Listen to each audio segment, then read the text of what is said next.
আজকের সিনেমাটি মহারাজাকে ঘিরে তৈরি করা হয়েছে।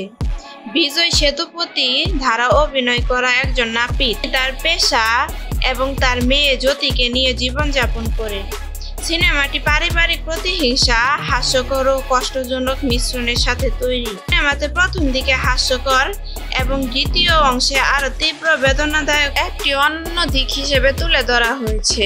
সিনেমার শুরুতেই একটি সেলুনের দৃশ্য দিয়ে শুরু হয়। সেখানে আমাদের হিরো বিজয়ী সেতুপতির এন্ট্রি হয়। সে একজন নাপিত যার নাম মহারাজা। তাদের সেলুনের কাস্টমার আসে না, সেগুলো নিয়েই তারা আলাপ করছিল। দৃশ্যে একটি বাসার ভিতরে সেখানে মহারাজার স্ত্রী ও তার মেয়ে খেলা করতেছিল। সাথে একটি ময়লার বাক্সও দেখানো হয়। বাসার ঠিক সামনেই একটি খেলনার দোকান রয়েছে। সেখান থেকে মহারাজা তার মেয়ের জন্য খেলনা পছন্দ করছিল। ঠিক তখনই একটি ট্রাক অনেক গতিতে এসে মহারাজার বাসা ভেঙে ভিতরে ঢুকে পড়ে। পরের দৃশ্য সোজা 13 বছর পর যায়। মহারাজার মেয়ে বড় হয়ে গেছে। তার মেয়ের নাম জ্যোতি, 10ম শ্রেণীতে পড়াশোনা করে। জ্যোতি পড়াশোনায় তেমন ভালো নয়, কিন্তু খেলাধুলায় অনেক ভালো। জ্যোতির কণ্ঠস্বরে আমরা জানতে পারি সম্পূর্ণ স্কুলে জ্যোতির প্রিয় ম্যাডাম তার প্রীতি ম্যাডাম। আমরা তার কণ্ঠে আরো জানতে পারি জ্যোতির পরিবারে 3 জন সদস্য রয়েছে। জ্যোতি, তার বাবা মহারাজা ও লক্ষ্মী। এই লক্ষ্মী হচ্ছে প্রথম দৃশ্যে দেখানো সেই ময়লার বাক্স। আমরা আরো জানতে পারি এই বাক্সটি হচ্ছে লোহার তৈরি ময়লার বাক্স। জ্যোতির ছোটবেলায় বাসা ভেঙে পড়ে যাওয়ার সময় এই ময়লার বাক্সটি জ্যোতির উপরে পড়ে যাওয়ার কারণে জ্যোতি তার প্রাণ হারিয়ে যাওয়া থেকে বেঁচে যায়। পরের দৃশ্যে বাবা মেয়ের কিছু সুন্দর মুহূর্ত দেখানো হয়। পরের দৃশ্যতে আমরা দেখতে পারি জ্যোতির একটি খেলার প্রতিযোগিতা থাকায় সে অন্য শহরে চলে যায় কিছুদিনের জন্য। পরের দৃশ্যে সিনেমার অন্যতম চরিত্র ধনা। সে এখানে একজন কর্মচারী। সার্ভিসিংটি আসলে ধনা করিয়েছিল। তাকে দেখে ঠালাপ্পান তাকেও মারধর শুরু করে। ধনাকে 2 দিনের মধ্যে চশমাটি ফিরিয়ে দেওয়ার জন্য ধমক দিয়ে চলে যায়। পরের দৃশ্য একটি নাইট ক্লাবের ভিতর। সেখানে ঠালাপ্পান তার বন্ধুদের নিয়ে আড্ডা দিচ্ছিল। সেখানে ধনা চলে আসে। ঠালাপ্পানের চশমা নিয়ে কোনো ধরনের কথা হওয়ার আগেই ধনা চশমাটি ভেঙে ফেলে। তারপর ধনা একে একে ঠালাপ্পানের সাথে থাকা সবাইকে মারধর করতে শুরু করে। সবাইকে মেরে সেখান থেকে চলে যায়। এই দৃশ্যগুলো মনে রাখবেন। সম্পূর্ণ সিনেমায় অতীত বর্তমান মিলিয়ে দেখানো হয়েছে। আপনারা যেন রহস্যগুলো ভালোভাবে বুঝতে পারেন, সেজন্য আমি দৃশ্যগুলো যেমন রয়েছে তেমনই বলে যাব। সিনেমার শেষে বর্তমান দৃশ্যগুলো এবং অতীতের দৃশ্যগুলো সুন্দরভাবে বুঝিয়ে দিব। পরের দৃশ্যতে পুলিশ স্টেশনের ভিতর মহারাজা গিয়েছে তার বাসা চুরি হয়ে যাওয়া আসবাবপত্রের রিপোর্ট লেখানোর জন্য। সেখানে মহারাজা সাব ইন্সপেক্টরকে তার সাথে ঘটে যাওয়া ঘটনাগুলো বলা শুরু করে। মহারাজা সেলুন বন্ধ করে বাসায় গিয়ে প্রতিদিনের মতোই তার ফুলের টবের নিচ থেকে চাবি বের করে রুমে গিয়ে কাপড় পরিবর্তন করার পর তাকে হঠাৎ পিছন থেকে 2 জন লোক মহারাজাকে ধরে ফেলে। চোরের হাতে মহারাজা কামড় দেওয়ার সাথে আরেকটি লোক তার বাসার অন্য একটি রুম থেকে বেরিয়ে আসে। এসে তার মাথায় অনেক জোরে লোহার রড দিয়ে বাড়ি দেয়। এই মাথার ব্যান্ডেজটি সেই আঘাতের। এরপর সাব ইন্সপেক্টর জিজ্ঞেস করে, কি চুরি হয়েছে? টাকা, গহনা নাকি অন্য কিছু? তখন মহারাজা বলে লক্ষ্মীকে নিয়ে গিয়েছে চোররা। পরে সাব ইন্সপেক্টর জানতে পারে এই লক্ষ্মী হচ্ছে একটি ময়লার বাক্স। তখন সাব ইন্সপেক্টর রেগে যায়। রেগে গিয়ে মহারাজাকে মারধর শুরু করে। মহারাজাকে পুলিশ স্টেশন থেকে বের করতে দিতে চায়, কিন্তু মহারাজা একটি লোহা তাক ধরে থাকায় পুলিশ স্টেশনের সকল লোকজন মিলেও তাকে বের করতে পারে না। পর্যায়ে তাকটি ভেঙে যায়। এই দৃশ্যটি বেস্ট কমেডি দৃশ্য সম্পূর্ণ সিনেমার মধ্যে। এক্সপ্লেইনের মাধ্যমে আপনি শুধু সিনেমার কাহিনী জানতে পারবেন, কিন্তু আসল মজা দেখার মধ্যে। আপনারা একবার হলেও সিনেমাটি সম্পূর্ণ দেখবেন, আশা করি আপনাদের সময় অপচয় হবে না। পরের দৃশ্যে একটি বাসা চুরি হয়েছে। এখানে আমাদের সিনেমার অন্যতম গুরুত্বপূর্ণ চরিত্র ইন্সপেক্টর ভরদাঝনের এন্ট্রি হয়। সে বাসা চুরি হয়ে যাওয়া চোরকে ধরে নিয়ে এসে চুরি হয়ে যাওয়া সকল গহনা তাদের ফিরিয়ে দিচ্ছিল। সেখানে আরো দেখানো হয় ইন্সপেক্টর নিজেই এই চুরিটি করিয়েছে তার লাভের জন্য। পরের দৃশ্যে ভদ্রাজন পুলিশ স্টেশনে গিয়ে দেখতে পারে পুলিশ স্টেশনের সকল আসবাবপত্র এদিক ওদিক পড়ে রয়েছে। সাব ইন্সপেক্টরকে জিজ্ঞেস করলে সে মহারাজার কথা বলে। পরে ভদ্রাজন মহারাজাকে তার কেবিনে নিয়ে কি হয়েছে জিজ্ঞেস করার পর সকল বিষয় জেনে ভদ্রাজন রাগান্বিত হয়ে যায়, মহারাজাকে মারধর করতে শুরু করে। মহারাজাকে পুলিশ স্টেশনের সবাই তুলে নিয়ে বাহিরে ফেলে দেয়। তারপর ভদ্রাজন মহারাজাকে বন্দুকের ভয় দেখালে সে চলে যায়। কিছুক্ষণ পর আবার মহারাজা পুলিশ স্টেশনে ঢুকে অগ্রিম 50,000 এবং কাজ শেষ হয়ে যাওয়ার পর 50 লক্ষ টাকা দিবে। এ কথায় ইন্সপেক্টর ভদ্রাজন রাজি হয়ে যায়। পরের দৃশ্য মহারাজার বাসায়, সেখানে পুলিশরা ইনভেস্টিগেশন শুরু করে। পরের দৃশ্য আমাদের একটি বাসা দেখানো হয়, সেখানে দুটি চোর চুরি করছিল। একটির নাম সেলবাম এবং আরেকটির নাম শবরী। তারা বাসার মালিক ও তার মেয়েকে বেঁধে রেখেছে। তাদের ছেড়ে দেওয়ার জন্য অনেক অনুরোধ করে, কিন্তু তাদের কোনো কথা শুনে না। সেলবাম এবং শবরী এক পর্যায়ে তারা তাদের মেরে ফেলার সিদ্ধান্ত নেয়, কারণ সেলবাম এবং শবরী অনেক চুরি করেছে আগে, কিন্তু তাদের চেহারা আজ পর্যন্ত কেউ দেখতে পায়নি। পরে তারা দুজন বাসার সিলিন্ডার খুলে দিয়ে চলে যায়, যা পরবর্তীতে বিস্ফোরণ হয়। পরের দৃশ্য যায় সেলবামের বাসায়। তার স্ত্রী এবং তার আদরের একটি মেয়ে রয়েছে। এ বাসায় আমাদের মহারাজার ময়লার বাক্সটিও দেখানো হয়। পরের দৃশ্য পুলিশ সদস্যরা ময়লার বাক্সটি খুঁজতেছে। এখানে আমাদের কিছু দৃশ্য দেখানো হয়, মহারাজা পুলিশদের গাড়ি ধুয়ে দিচ্ছে। তার মেয়ে জ্যোতি খেলাধুলায় ভালো করছে। সেলবাম শবরী তাদের চুরির কর্মকাণ্ড চালিয়ে যাচ্ছে। এরপরের দৃশ্যে সেলবামের মেয়ের পেটের উপরি অংশে অনেক গুরুতর ব্যথা পেয়েছে। সেখানে সেলবাম ওষুধ দিয়ে দিচ্ছে। এই দৃশ্যটি সবাই মনে রাখবেন, সিনেমার শেষে কাজে লাগবে। পরের দৃশ্য পুলিশ সদস্যরা একজন স্টিলের দোকানে মহারাজার ময়লার বাক্সের খোঁজ করছে। তখনই সেখানে এই সিনেমার আরেকটি গুরুত্বপূর্ণ চরিত্রের এন্ট্রি হয়। সে হচ্ছে নাল্লা শিবম। সেও একজন পুলিশ ইন্সপেক্টর। নাল্লা শিবম ভদ্রাজনকে বুদ্ধি দেয় একটি হুবহু ময়লার বাক্স বানিয়ে মহারাজাকে দিয়ে দিতে। ভদ্রাজনও তাকে এই কাজটি করার অনুমতি দিয়ে দেয়। পরের দৃশ্য পুলিশ স্টেশনে। মহারাজা বসেছিল, তখনই তার কাছে ধনাকে খুঁজতে একজন লোক আসে। ধনা 2 দিন ধরে নিখোঁজ। দৃশ্য অতীতে যায়, যে রাতে মহারাজার বাসায় চুরি হয়েছিল।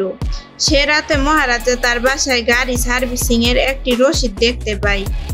মালিকের ঠিকানায় গেলে দেখতে পায় মালিকটি হচ্ছে ঠাল্লাপান।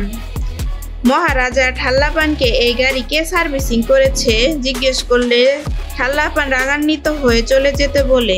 সে একটু দূর যাওয়ার সাথেই আমরা দেখতে পাই সিনেমার সেই দৃশ্য, যেখানে ধনা এসে ঠাল্লাপানের সকল লোককে মেরে সেখান থেকে চলে যায়। এবার আমরা আরো সামনে দেখতে পারি মহারাজার তার পিছু করতেছে। এক পর্যায়ে দৃশ্য চলে যায় একটি ফ্যাক্টরির ভিতরে। সেখানে ধনার লোকজন তাকে অনেক মারে। তার পিছু করার জন্য ওইখানে এই সিনেমার বেস্ট অ্যাকশন দৃশ্যগুলো রয়েছে। মারামারির এক পর্যায়ে মহারাজা ধনাকে ধরে ফেলে। তাকে জিজ্ঞাসা করে সেই রাতে তার সাথে কে কে ছিল। ধনা শুধু বলে তাদের মধ্যে একজন পুলিশও ছিল। এটি বলে সে মহারাজাকে ধাক্কা দিয়ে তার হুন্ডা চালু করে চলে যাচ্ছিল। ঠিক তখনই মহারাজা এক কূপে ধনার মাথা থেকে তার শরীর আলাদা করে দেয়। দৃশ্য আবারও পুলিশ স্টেশন। মহারাজা ধনার বন্ধুকে সান্ত্বনা দিচ্ছে। তখনই সেখানে ঠালাপ্পানকে ধরে নিয়ে আসা হয়, কারণ ধনার শেষ সমস্যা ঠালাপ্পানের সাথেই হয়েছিল। ঠালাপ্পান ধনার বিষয়ে কিছুই বলতে পারে না, তবে তাকে একজন ধনার বিষয়ে জিজ্ঞাসা করেছিল। ধনা আসার আগে সে মহারাজার কথা বলতেছে, কিন্তু মহারাজার নাম কোনোভাবে মনে করতে পারছে না। পরের দৃশ্য, নাল্লা শিবম ও একজন পুলিশ সদস্য মিলে একজন ময়লার বাক্স বানানোর কারিগরের কাছে গিয়ে হুবহু তেমনই একটি ময়লার বাক্স বানাতে বলে। পরের দৃশ্য, সেলভাম তার স্ত্রী ও মেয়েকে নিয়ে একটি গহনার দোকানে গিয়েছে তার মেয়ের জন্মদিন উপলক্ষে মেয়ের পছন্দ মতো একটি গলার হারের অর্ডার দেওয়ার জন্য। হারটি অনেক দামি হওয়ার কারণে তার স্ত্রী সেটি নিতে নিষেধ করে। তারপরও সেলভাম অর্ডার দিয়ে এসে পড়ে। তার স্ত্রী এত টাকা সেলভাম কোথায় পাবে জিজ্ঞেস করলে স্পষ্টভাবে সেলভাম কোনো উত্তর দেয় না। পরের দৃশ্য, জ্যোতি তার বাবাকে খুব মনে করছিল, এগুলো নিয়ে পিটি ম্যাডামের সাথে আলাপ করছিল। পরের দৃশ্য, সাব ইন্সপেক্টর মহারাজার জন্য ময়লার বাক্সটি বানাচ্ছে। পরের দৃশ্য, সেলভাম তার মেয়ের জন্য হারটি নিতে গিয়েছে। নেওয়ার পর সেলভাম তার চুল দাড়ি কাটার জন্য একটি সেলুন খুঁজতেছে। তখনই একটি সেলুন দেখে সে ভিতরে যায়। আর আমরা দেখতে পারি এটি আমাদের মহারাজার সেলুন। মহারাজা তার দাড়ি কাটার সময় দাড়ি কাটার মেশিনটি ব্যাটারি শেষ হয়ে যায়। মহারাজা ব্যাটারি নিয়ে আসার জন্য বাইরে চলে যায়। তখনই শবরীর ফোন আসে। সেলভামের কাছে শবরী বলে তাদের বিষয়ে খবরের কাগজে লেখা হয়েছে। তখনই সেলভাম এদিক ওদিক খোঁজাখুঁজি শুরু করে। সেলুনের ভিতরে সে একটি কাগজ পেয়ে তার সাথে আলাপ করছিল। কথা শেষ করে সেলভাম পিছনের দিকে তাকাতেই মহারাজাকে দেখে সেলভাম মনে করে তার ও শবরীর সকল কথা মহারাজা শুনে নিয়েছে। পরের দৃশ্য, জন্মদিনের অনুষ্ঠানে সেলভাম বাসার বাইরে এসে দেখে মহারাজার সাথে অনেক পুলিশও আসে। এখানে মহারাজা এসেছে সেলভামের কাছে তার মেয়ের গহনার হারটি ফিরিয়ে দেওয়ার জন্য, কারণ সেলভাম চুল কাটার সময় সেই হারটি মহারাজার সেলুনে ফেলে এসেছিল। পুলিশরা তাদের তথ্যের উপর নির্ভর করে সেলভাম ও শবরীকে ধরতে এসেছে। পুলিশরা সেলভাম ও শবরীকে মারধর শুরু করে। শবরী এক সময় বেশি উত্তেজিত হয়ে পুলিশদের বন্দুক দেখালে পুলিশরা শবরীকে গুলি করে সেখানেই মেরে ফেলে। তারপর সেলভামকে পুলিশ ধরে নিয়ে যায়। সেলভাম মনে করে মহারাজা পুলিশদের সকল কথা বলে দিয়েছে। মহারাজার উপর অনেক রাগান্বিত হয়ে থাকে। পরের দৃশ্য, মহারাজার মেয়ে জ্যোতি তার সকল খেলাধুলা শেষ করে বাসায় ফিরতেছে। পরের দৃশ্য, ইন্সপেক্টর বরদাজনের বাসায়। সেখানে নাল্লা শিবম হুবহু ময়লার বাক্সটি তৈরি করেছে। পরের দৃশ্য, রাতে বরদাজন একটি চোরকে খুঁজতেছে যে এই ময়লার বাক্সটি চুরির দায়ে মহারাজের সামনে নিয়ে যেতে পারবে। তখন কোনো চোরকে খুঁজে না পেয়ে অবশেষে তারা সবাই মিলে নাল্লা শিবমকে চোর বলে চালিয়ে দেওয়ার সিদ্ধান্ত নেয়। তখন বরদাজন পুলিশ স্টেশনে ফোন দিয়ে মহারাজার কাছ থেকে সেই রাতের দৃশ্য পুনরায় দেখানো হয়। তবে এবার মহারাজার জায়গায় তার মেয়েকে দেখানো হয়। জ্যোতি বাসায় ঢোকার একটু পরে তার উপর ধনা এবং নাল্লা শিবম পিছন থেকে আঁকড়ে ধরে। তাদের থেকে জ্যোতি নিজেকে ছাড়িয়ে পালানোর সময় সেলভাম এসে তার মাথায় আঘাত করে। সেখানে জ্যোতি ব্যথায় অজ্ঞান হয়ে যায়। তারা তিনজন মহারাজার জন্য অপেক্ষা করছিল। তারা জ্যোতিকে একে একে খুবই নির্মমভাবে ধর্ষণ করে। পরে অনেক অপেক্ষা করেও মহারাজাকে খুঁজে পাওয়া যায় না। মহারাজা তার মেয়ের জন্য জুতা কিনতে ব্যস্ত ছিল। দৃশ্য, পুলিশ স্টেশনে। মহারাজা কান্না কান্না গলায় পুলিশকে এগুলো বলতেছিল। পরবর্তীতে নাল্লা শিবম ইন্সপেক্টরের বাসা থেকে চলে যেতে চাইলে ইন্সপেক্টর তাকে যেতে দেয় না। দৃশ্য, সেই রাতে মহারাজা তার বাসায় ফিরে তার মেয়েকে রক্তাক্ত শরীরে পড়ে থাকতে দেখে পাগল হয়ে তার বাসার সকল আসবাবপত্র ভাঙা শুরু করে। পরে তার মেয়েকে হাসপাতালে ভর্তি করে। দৃশ্য, পরের দিন সকালে ইন্সপেক্টর বরদাজন নাল্লা শিবমকে নিয়ে মহারাজার বাসায় চলে যায়। বরদাজন নাল্লা শিবমকে সে রাতে কি কি করেছে তারা সে সকল কাণ্ড অ্যাক্টিং করতে বলে।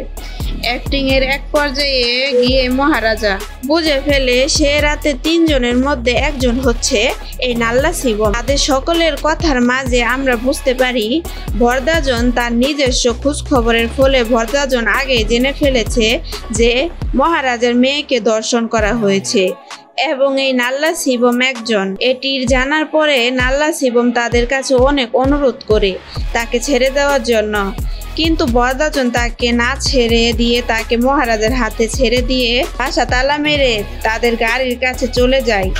এদিকে বাসার ভিতরে মহারাজা নাল্লা সেগুনকে অনেক নির্মমভাবে হত্যা করে। পরের দৃশ্য সেলভামের কাছে। সে শহরে ফিরে এসেছে, তার আড্ডা দেওয়ার জায়গায় যাচ্ছিল, কিন্তু সেখানে মহারাজা আগে গিয়ে সেলভামের লোকদের মারে। এক পর্যায়ে মহারাজা ও সেলভাম মুখোমুখি হয়। মহারাজাকে দেখে বোঝা যাচ্ছে অনেক কথা বলবে সেলভামকে, কিন্তু সেলভাম কিছু না শুনে মহারাজাকে মারা শুরু করে। প্রথমে মহারাজা ইচ্ছা করেই কিছু মার খায়, পরে যখন অতিরিক্ত মাত্রায় হয়ে যায় তখন মহারাজা মারা শুরু করে। সেলভামকে মেরে বিল্ডিং এর এক পাশে বসিয়ে রাখে। তখনই আমাদের জ্যোতিকে তার পিটি ম্যাডামের সাথে এই বিল্ডিং এ আসতে দেখানো হয়, কারণ জ্যোতি তার বাবার কাছে অনুরোধ করেছে তার এ অবস্থার জন্য যে দায়ী তার সাথে কথা বলবে। এজন্য জ্যোতিকে তার বাবা কথা বলার সুযোগ করে দেয়। জ্যোতি তার বাবাকে বাহিরে যেতে বলে। তখনই আমাদের সিনেমার সব থেকে বড় রহস্য জানানো হয়। সেলভাম সে রাতে মহারাজার বাসায় সেলভামের মেয়ের জন্য কেনার গলা হারটি খুঁজতে গিয়েছিল। জ্যোতির সাথে এত কিছু হয়ে যাওয়ার পরও জ্যোতি তার মনোবল কখনো হারাবে না বলে যখন চলে যাচ্ছিল, তখনই আমাদের সেই হারটি দৃশ্য দেখানো হয়। মহারাজা তার স্ত্রী ও মেয়েকে নিয়ে সেলভামের স্ত্রীর বাসায় যায়। এটি সেই বাসা যে বাসা দেখে সিনেমা শুরু হয়। মহারাজা যখন খেলনা কিনেছিল তখন ট্রাক এসে বাসা ভেঙে ফেলে। মহারাজা ঘরে ঢুকে তার স্ত্রী ও মেয়েকে মৃত দেখতে পায়, সাথে সেলভামের স্ত্রীও মৃত। সেখানে লাক্সমি অথবা ময়লার বাক্সটি সেলভামের মেয়ের উপরে পড়েছে। এর মানে হচ্ছে জ্যোতি সেলভামের মেয়ে। দৃশ্য পরিবর্তন করে সেলভামের কাছে আসলে জ্যোতি যাওয়ার সময় সেলভাম জ্যোতির পিঠে সেই ছোটবেলার দাগটি দেখতে পাই। সেলভামও বুঝে ফেলে জ্যোতি তার মেয়ে। এটি জানার পর সেলভামের অবস্থা খুবই খারাপ হয়ে যায়। সকল কথা মনে করে সেলভাম বিল্ডিং থেকে পড়ে যায়। আর এরই মধ্য দিয়ে আমাদের সিনেমাটি সমাপ্তি হয়। এই সিনেমায় সেলভামের সকল দৃশ্যগুলোই অতীতে। মহারাজা সকল দৃশ্য সেলভাম মুক্তি পাওয়ার পর থেকে। সিনেমাটি আপনাদের কাছে কেমন লাগলো? ভালো লাগলে লাইক, শেয়ার ও সাবস্ক্রাইব করে আমাদের সাথে থাকবেন। ধন্যবাদ।